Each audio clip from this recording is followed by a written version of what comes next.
Youth are the future of any country. In Pakistan, we are blessed that 64% of our population is under the age of 30. जहाँ ये बहुत सारे challenges लेकर आता है, वहीं पे ये बहुत सारे मौके भी लेकर आता है. एक पाकिस्तानी youth के लिए सबसे बड़ा missing gap है ऐसे लोग होना, ऐसे role models होना जो उनके अपने हों. आपको याद है जब हम छोटे थे तो हमारी कहानियों में सारे characters हमसे बिल्कुल मुख्तलिफ थे. लेकिन अब वक्त बदल गया है. Now is the time that we need to introduce our youngsters to role models who are amongst us. और इसीलिए इस प्रोग्राम इन द अरीना में मैं आपकी मुलाकात कराऊंगी कुछ ऐसे पाकिस्तानी लोगों से जिन्होंने अपना बिजनेस में, अपने कारोबार में, अपने काम में एक बड़ा नाम पैदा किया है in the UAE.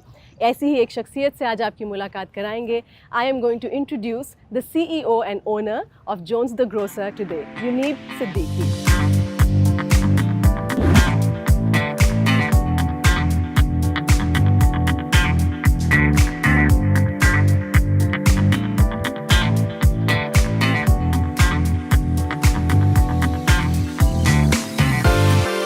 You were born in Karachi and spent Yes. the initial 9 years there. Correct, 9 years. What memories come to your mind?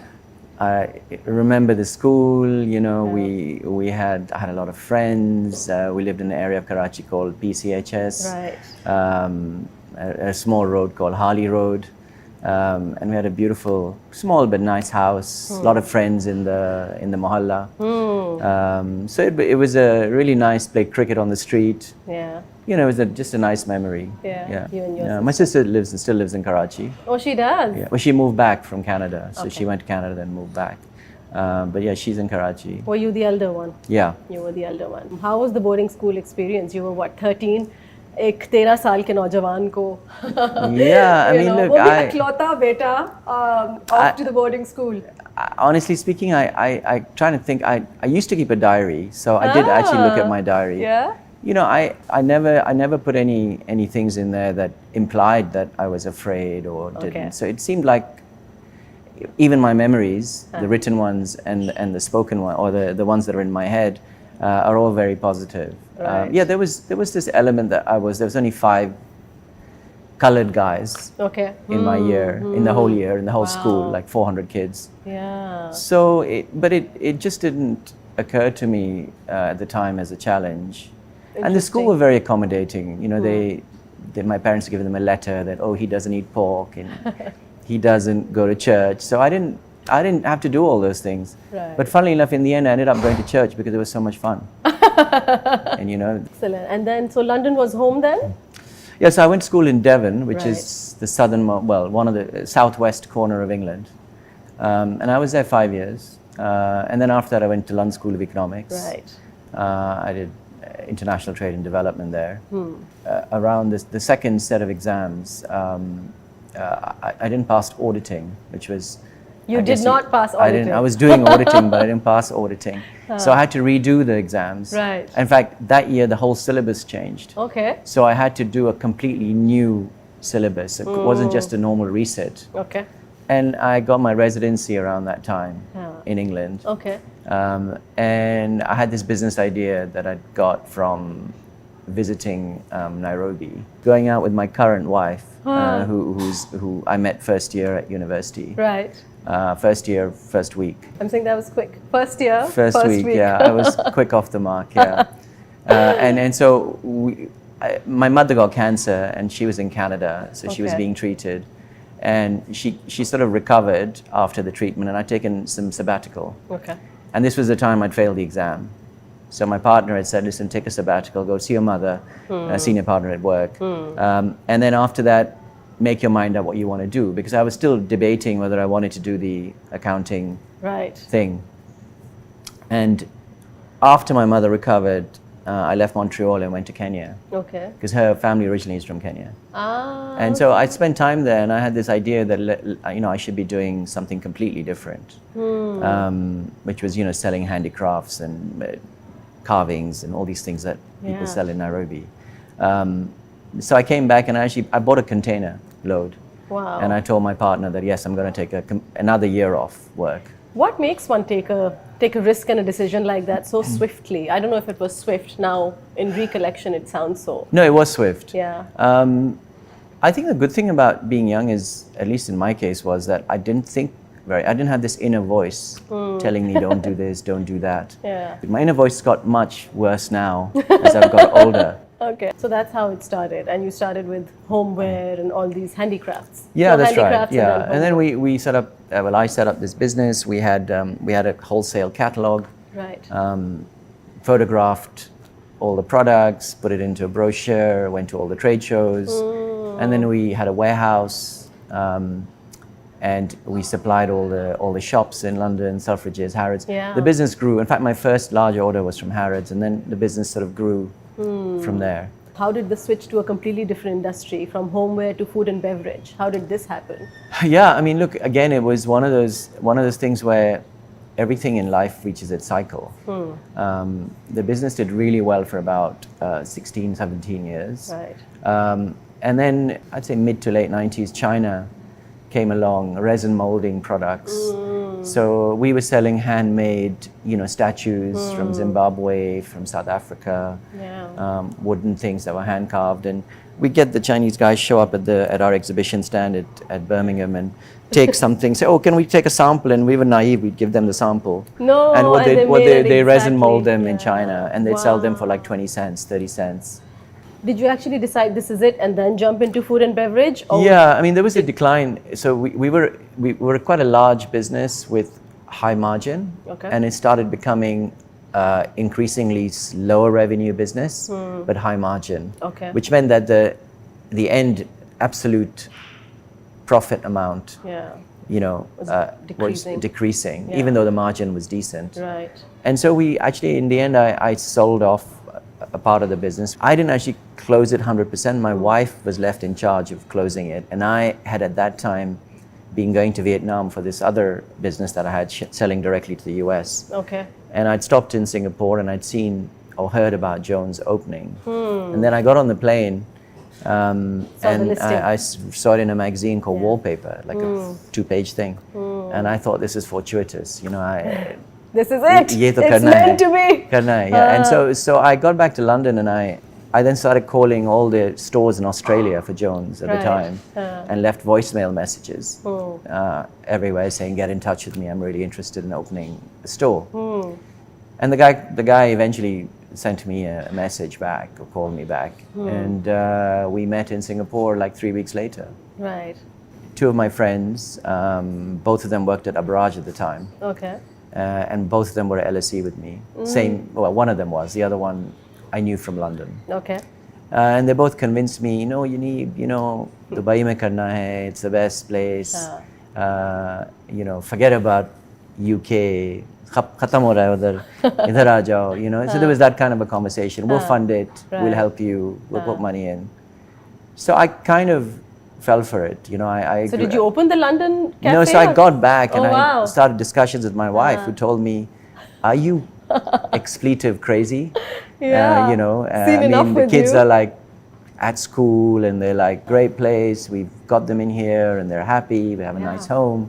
Why on earth do you want to move? And I said, listen, I just think it's the right thing to do. How did you convince the Begum? I came back, I did the Tipping point, kya tha? I did the business model. We spent quite a bit of time. I spent quite a bit of time in Dubai and Abu Dhabi writing this thing. The 2 friends had committed some of the funds. I had taken a small mortgage on my house in London. In London. Wow. So it was all in place. Then I told her, look, we're going to do this. And I think she was on board. So I came to Abu Dhabi and Dubai and I started looking at sites. And what really happened essentially was that nobody in Dubai wanted to see me because the market was booming. At the time, I don't know if you remember 2009, before the crash. Every Tom, Dick and Harry was investing in real estate. The bubble was at its up high. Rents were probably what they are now. Someone said to me, go and have a look at this site in Abu Dhabi. So I went to have a look at this site and it was... I did some homework, went to the car park, counted the cars, did all that stuff. Yeah. I want you to share that because generally, it doesn't come, if the likes of Starbucks and everything, everybody had said, no, this is not a place worth investing. Yeah, Boots had looked at it. All the Al Shaya brands had looked at it. What you did in the car park, if you could share that. Yeah, so I mean, look, Very desi form of research, there but very were good two or one. three things. There are two things I did actually. The Yeah. one thing was I looked at the tenancy mix of the building, Right, and one of the tenants was the Crown Prince's Court right. and Abu Dhabi Executive Affairs Authority, and they were relocating there. And I talked to designers who were designing these offices, and there was no budget as such. It was just limitless budget. So that guy used to come down to what was a small coffee shop in that that building. And I not in this building, but in another building nearby. And I happened to just chance upon him. And he said, "Oh, this is going to be amazing. All these people are going to move in." So that was one data point. Yeah. The other one, there was a travel agency in building In A. one of the There were two buildings. buildings. Yeah. Building B was the one we were going into. They're both next to each other. Right.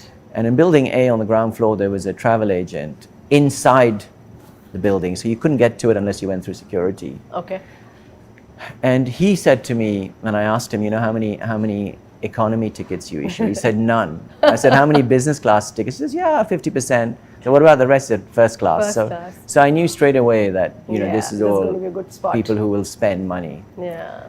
And then the third point was the car park, which I was still skeptical. So I went and looked at the car park and I counted like the Porsches and the, all the SUVs driving in. And it was, and I had a ticker, I'd bought this ticker from London.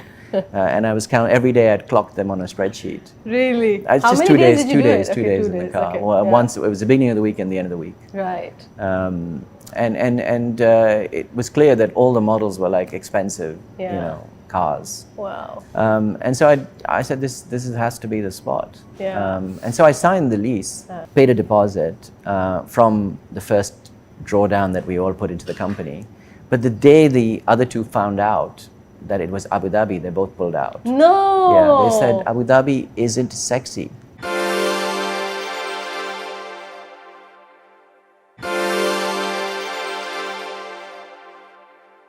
Paid a deposit from the first drawdown that we all put into the company. But the day the other two found out that it was Abu Dhabi, they both pulled out. No. Yeah, they said Abu Dhabi isn't sexy. Yeah. And then we had a three-way call Right. on a voice call, and they said that a Barrage family and friends funds gives us 28% IRR or 32%. Okay. And your IRR is 24% or something. Right. Well, now we all know what happened to a Barrage. So. Yeah. So you did it completely by So I yourself. had to get another mortgage on the house. I put more money in. Then I found another friend of mine who also was coming in earlier on. Okay. So there was actually three of of Right. us in total. Four of us in total. You had the likes of Tony Blair and Hillary Yeah. Clinton and all of them visiting. How did that feel when it first happened? So I mean, Sheikh Mohammed bin quite Zayed. often it's very discreet, and they come, they literally call and say someone's coming, and can you? So I was there a lot of the times. A lot of times I wasn't. Yeah. It was a privilege. I mean, the best one was Hillary Clinton. I think in that situation, it was a big deal. She came with Secretary of State then, and she was very nice. She enjoyed her food. I had a photo op with her. I actually have a photo with her. So it was nice. But there's been lots and lots of people, I'm and it's sure. been great. Yeah. So that move to the UAE, did you ever look back? I mean, is UAE home now? Is Dubai home now? Or is it home in London and home in Dubai? It's a good question. I think definitely Dubai is home. Okay. UAE is home. But I miss London. I miss street life. Yeah. That's the bit I really miss. I miss street life. I miss the arts and culture piece. It's a growing scene here, but it's not. It's still very nascent. Yeah. The next plan is what? Expansion in the UK, like you said? Yeah. So we acquired. So we were originally the franchisees for the Middle East, UAE, and then we've now acquired the global IP. So we own the brand globally. Right. Yeah. As of 100%. 2019. Right.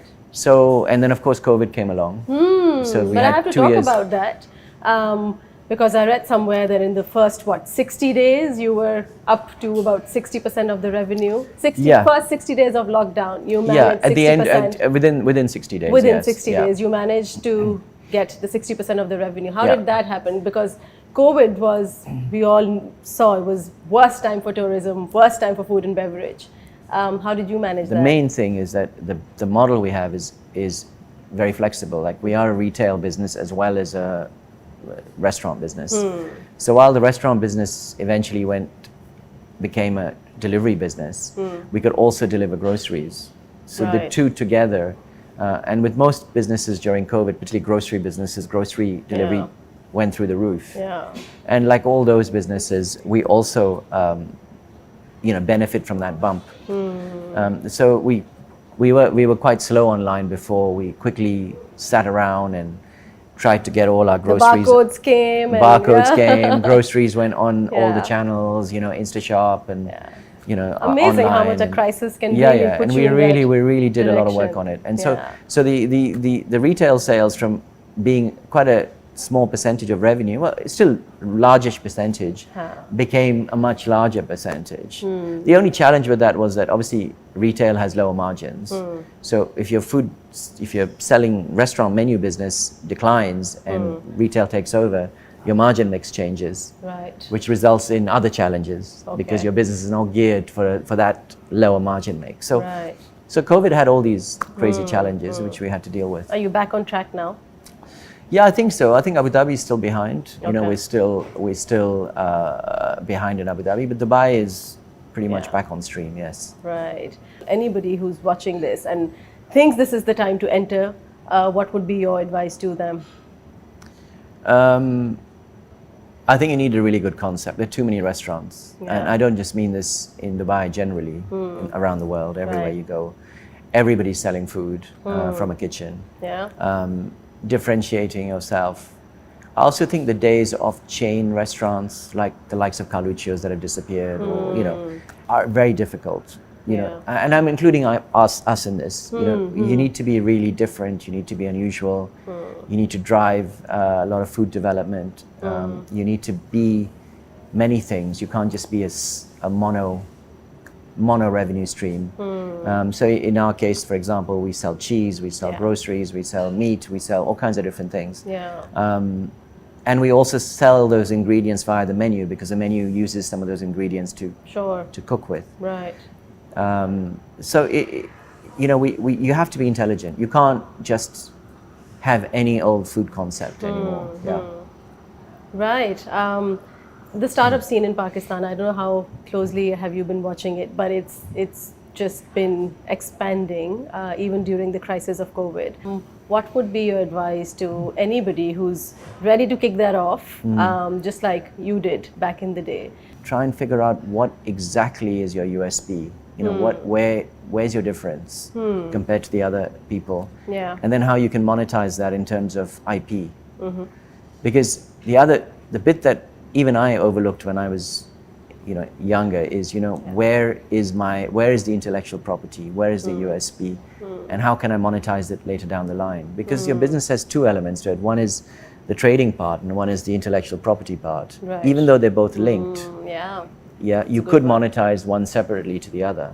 Right. And a lot of people don't think about that. Have I created something unique? Have I created something distinct? And how can I evolve that alongside the business as well?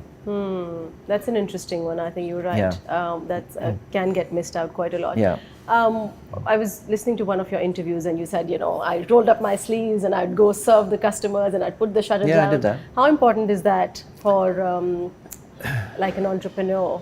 How important is to get your hands dirty? In my case, it was important because I wasn't in the food and beverage business. So actually rolling my hands up and running the pass when the store is busy and trying to understand how the customer flow works was important. Right. I needed to get my hands dirty to understand what was going on.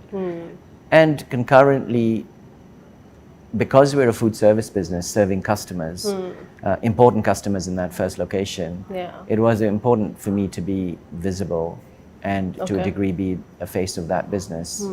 I think it's important. I think it's important to really roll your sleeves up. I mean, particularly if you're leading a team.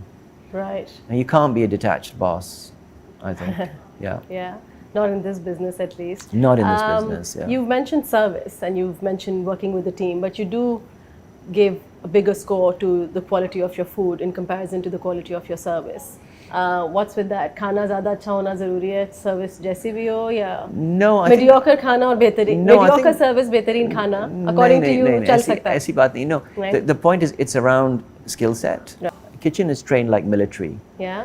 You know, kitchen has, you know, head chef, sous chef, you know, there's a cadre. It's Right. like the army, Yeah. right?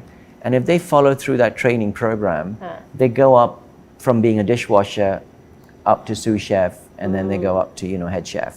I've always believed that the kitchen guys, because of their training and because of the way they go through the process, are always, if you hire the right people, they will always deliver.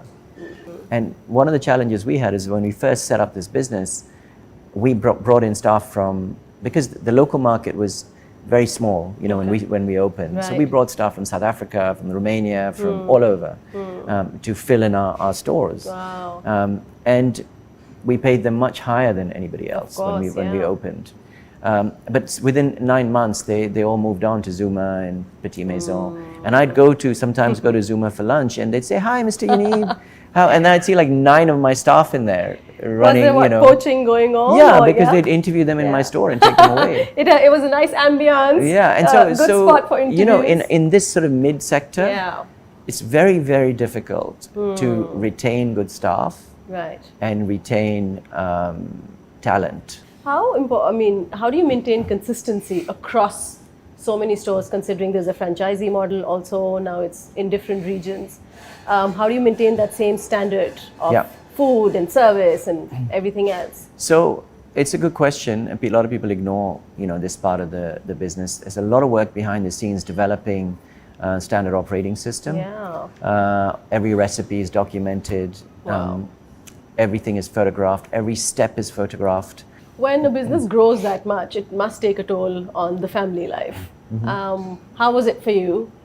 Did you think you missed out on anything while you were really ingrained in the process of setting up a business from pretty much from scratch? Yeah. I mean, I think there was a point when, you know, I was coming home at 1 or 2 in the morning every day. I was driving into Abu Dhabi. I used to open the store in the morning, close the store at night. I even used to distribute the tips, you know, in the evenings because there was a dispute amongst the staff, you know. There was a lot of things that I did that, you know, that took me away from home. But the difference moving here was that over here I found that a weekend, even though we were operating at the weekend, a Friday was a Friday. So one thing was always clear is that now it's Sunday. No more, Now it's Sunday. no more. But a Friday was always a Friday historically, and I did always tend to get at least one clear day off. Okay. Yeah. Any of the kids walking in your shoe steps anytime No, soon? never encouraged them. I'm not. Really? I'm not the guy who would encourage my kids to work for me. I want them to go and work outside the business, outside wherever they want, get their experience. And if they've got, you know, if they've got the nous and the chops, they can come back in on merit. Be happy Has to. there ever been a conversation like that on the dining table, or that's a concept understood in the house? It's understood. It's understood, a given right? fact that they're not going to get anything given to them on Yeah. a plate. They have to go and work. Yeah. Lovely. Sure. Yeah. Thank you so much. It Thank was a you. pleasure. Thank you for taking us through various aspects of your Thank you. life.